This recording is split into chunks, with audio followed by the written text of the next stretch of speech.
খুবই মজাদার এবং খুবই সহজ পদ্ধতিতে টুনা মাছের কালিয়া রেসিপি তৈরি করে দেখাবো।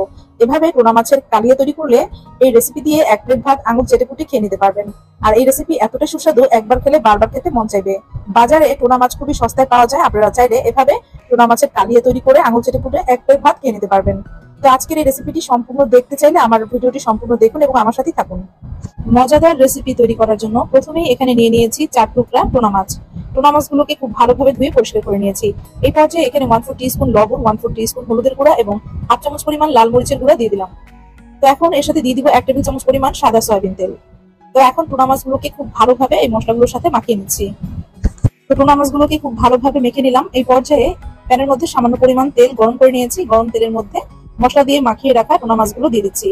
টুনা মাছগুলোর এক পাশ ভাজা হয়ে গেলে মাছগুলোকে উল্টে দিব। তো এই পর্যায়ে চুলার হিট মিডিয়ামে রেখে মাছগুলোকে উল্টে পাল্টে ভেজে নিচ্ছি। তো দেখতে পাচ্ছেন মাছগুলোর এক পাশ ভাজা হয়ে গেছে, তাই মাছগুলোকে উল্টে দিচ্ছি।